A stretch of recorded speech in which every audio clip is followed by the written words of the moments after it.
जय गुरुदेव, जय गायत्री माता और मेरा उन सभी भाई बहनों से सादर प्रणाम जो ये मेरी वीडियो देख रहे हैं। आइए बात करते हैं आज के टॉपिक के बारे में। आज का टॉपिक है गायत्री तप से पापों का निवारण। अपने से कोई भूल हो जाती है, पाप या बुराइयां बढ़ जाती हों तो उनसे अशुभ फलों के निवारण के लिए सच्चा प्रायश्चित तो यही है कि उन्हें फिर न करने का दृढ़ निश्चय किया जाए। पर यदि इस निश्चय के साथ साथ थोड़ी तपश्चर्या भी की जाए तो उसे प्रतिज्ञा का बल मिलता है और उसके पालन में दृढ़ता आती है।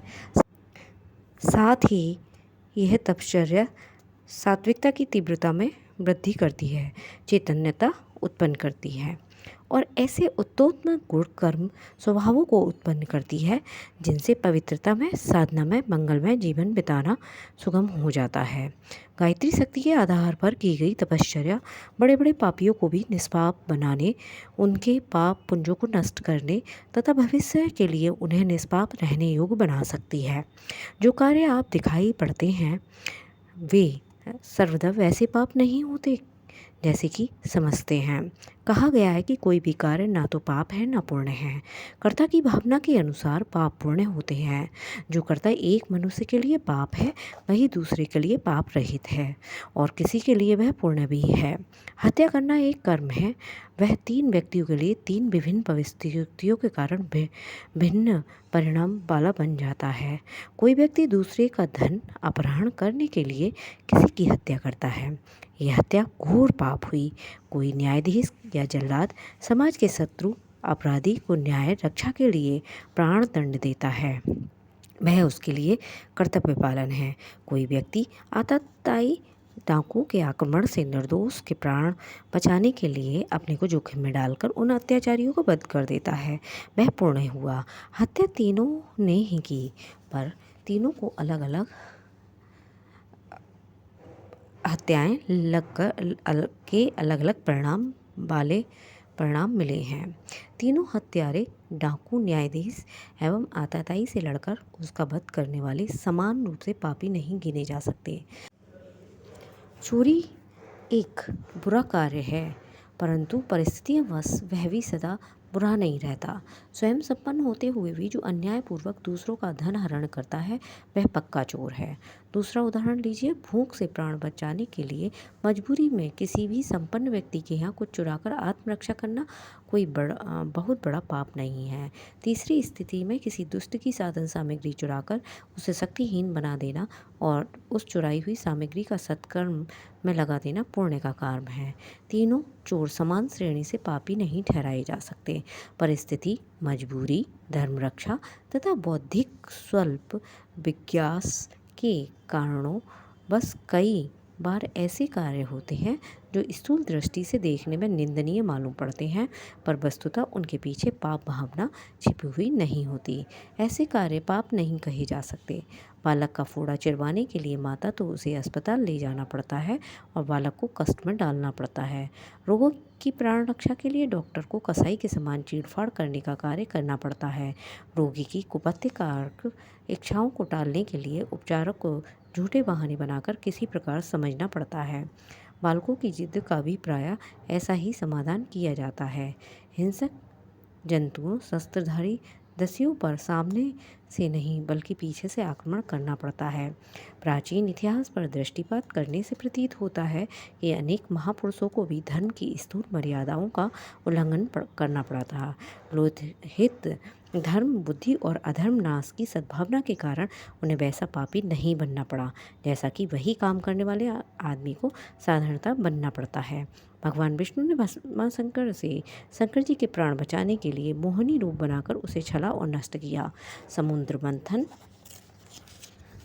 मंथन के समय अमृत घट के बंटवारे पर जब देवताओं और असुरों ने झगड़ा हो रहा था तो विष्णु ने माया मोहिनी रूप बनाकर असुरों को धोखे में रखकर और अमृत देवताओं को पिला दिया। सतीव्रता का सतीत्व दिखाने के लिए भगवान ने जालंधर का रूप बनाया था।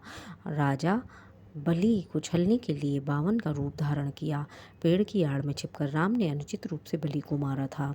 महाभारत के धर्म राजा युधिष्ठिर ने अश्वत्थामा की मृत्यु का छलपूर्वक समर्थन किया।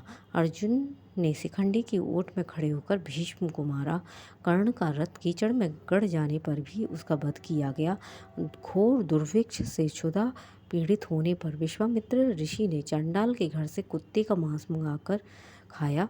प्रहलाद का पिता की आज्ञाकार का उल्लंघन करना, बलि का गुरु शुक्राचार्य की आज्ञा न मानना, विभीषण का भाई को त्यागना, भरत का माता की भर्त्सना करना, गोपियों का परपुरुष श्री कृष्ण से प्रेम करना, मीरा का अपने पति को त्याग देना, परशुराम जी का अपनी माता का सिर काट देना आदि कार्य साधारण अधर्म प्रतीत होते हैं, पर उन्हें कर्ताओं ने सुउद्देश्य से प्रेरित होकर किया था, इसलिए धर्म की सूक्ष्म दृष्टि से ये कार्य पातक नहीं गिने गए। शिवजी ने अफजल खां का वध कूटनीतिक चातुर्य से किया था। भारतीय स्वाधीनता ने इतिहास के क्रांतिकारियों ने ब्रिटिश सरकार के साथ जिस नीति को अपनाया था उसमें चोरी, डकैती, जासूसी, हत्या, कत्ल, झूठ बोलना, छल, विश्वासघात आदि ऐसे सभी कार्यों का समावेश हुआ था जो मोटे तौर से अधर्म कहे जाते हैं। परंतु उनकी आत्मा पवित्र थी। असंख्य दीन दुखी प्रज्ञा की करुणा स्थिति को द्रवित होकर अन्यायी शासन को उलटने के लिए ही उन्होंने ऐसी किया था। कानून उनको भले ही अपराधी बतावे, पर वस्तुतः वे पापी कदापि नहीं कहे जा सकते।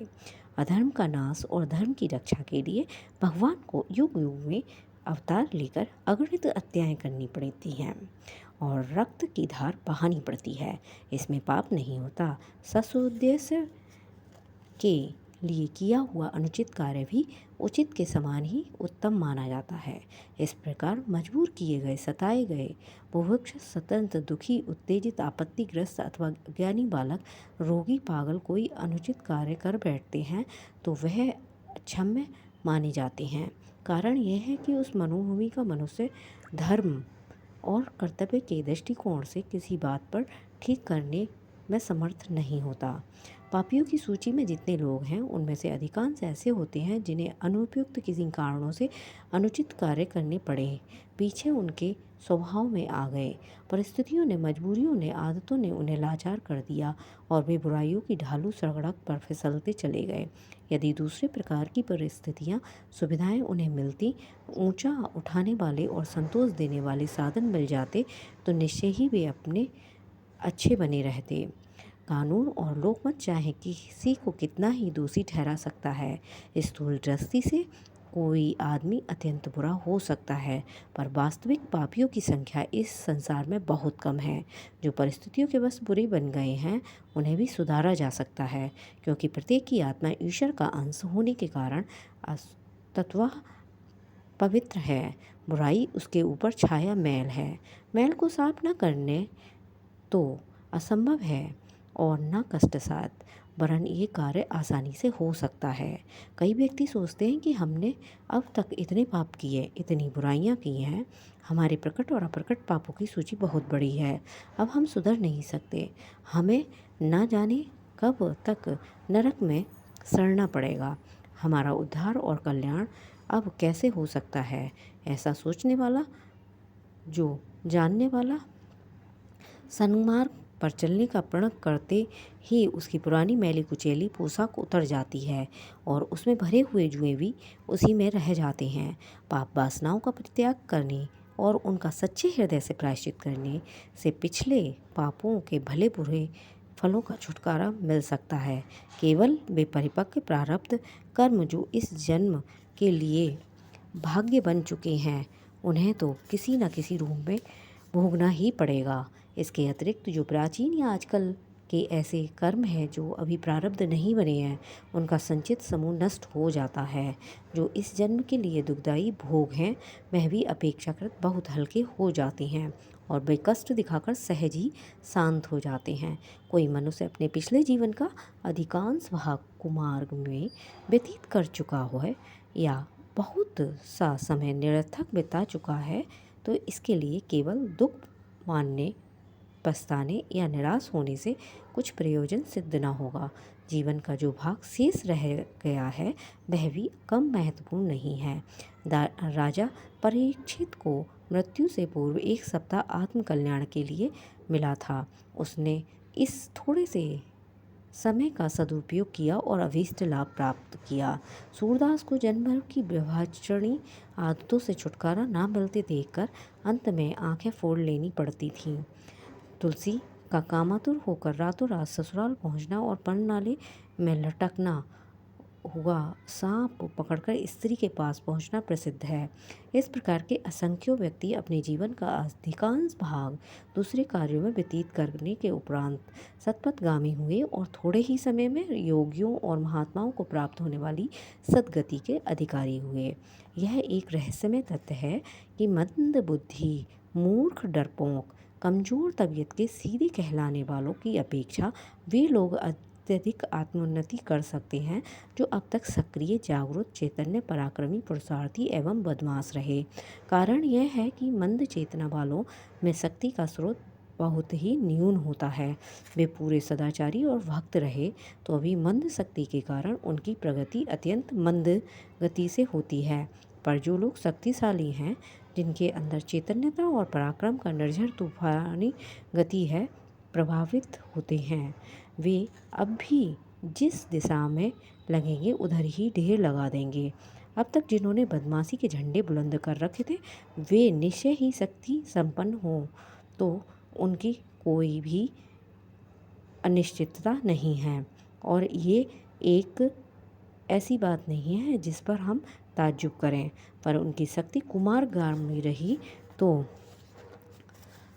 वह शक्ति सतपथ पर लग जाए तो उस दिशा में आश्चर्यजनक सफलता उपस्थित कर सकते हैं। गधा एक वर्ष में जितना बोझ ढोता है, हाथी उतना ही एक दिन में ढो सकता है। आत्मोन्नति भी पुरुषार्थ है। इस मंजिल पर वे लोग अधिक शीघ्र पहुंचते हैं जो पुरुषार्थी हैं, जिनके स्नायुओं में बल और मन में अदम्य साहस तथा उत्साह है।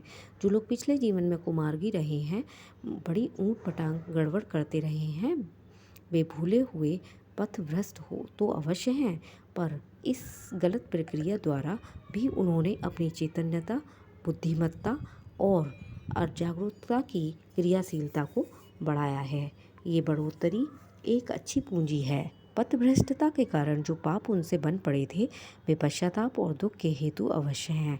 और संतोष की बात इतनी है कि उस कटीले, पथरीले, लोहान करने वाले ऊबड़ खाबड़ दुखदायी मार्ग में भटकते हुए भी मंजिल की दिशा में ही यात्रा की।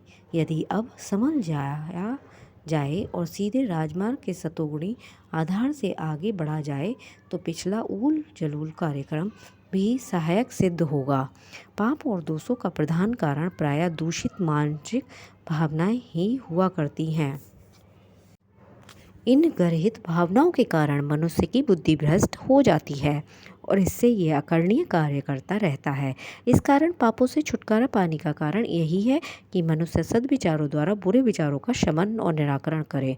जब मनोभूमि शुद्ध हो जाए तो उसमें हानिकारक विचारों की उत्पत्ति ही नहीं होगी और मनुष्य पाप मार्ग से हटकर सुमार्गी बन जाएगा। इसके लिए स्वाध्याय, सत्संग आदि को प्रभावशाली साधन बताया है। गायत्री मंत्र सद्बुद्धि का प्रेरणादायक होने से स्वाध्याय का एक बड़ा अंग माना जाता है। जब उससे मन श्रेष्ठ विचारों की तरफ जाता है तो असद्बुद्धि का स्वयं ही अंत होने लग जाता है। किसी भावना के लगातार चिंतन में बड़ी शक्ति होती है। जब हम लगातार सद्बुद्धि और शुभ विचारों का चिंतन करते रहेंगे तो पापयुक्त भावनाओं का क्षीण होते जाना स्वाभाविक ही है। पिछले पाप नष्ट हो सकते हैं। कुमार पर चलने से जो घाव हो गए वे थोड़ा दुख देकर शीघ्र अच्छे हो सकते हैं। उसके लिए चिंता एवं निराशा की कोई बात नहीं, केवल अपनी रुचि और क्रिया को बदल देना है। ये परिवर्तन होते ही बड़ी तेजी से सीधे मार्ग पर प्रगति करते हैं और स्वल्प काल में ही सच्चे महात्मा बन जाते हैं। जिन विशेषताओं के कारण वे सख्त बदमाश थे, वे ही विशेषताएं उन्हें सफल संत बना देती हैं। गायत्री का आश्रम और गायत्री का आश्रय दोनों ही बड़े फलदायी होते हैं। गायत्री के आश्रम में रह के और गायत्री का आश्रय लेके जो मनुष्य साधना करते हैं वह शीघ्र बदल जाते हैं। बुरे, बदमाश और दुराचारी स्त्री पुरुष भी स्वल्प काल में सन्मार्गी और पाप रहित हो सकते हैं। आज के लिए इतना ही काफ़ी और कल का टॉपिक आगे बताते हैं। तब तक के लिए मेरा सभी को नमस्कार। कृपया इस वीडियो को ज़्यादा से ज़्यादा शेयर करें, जिससे और भी लोग इसका उपयोग कर सकें, और ज़्यादा से ज़्यादा लाइक करें, कमेंट करें। जय गुरुदेव, जय माता।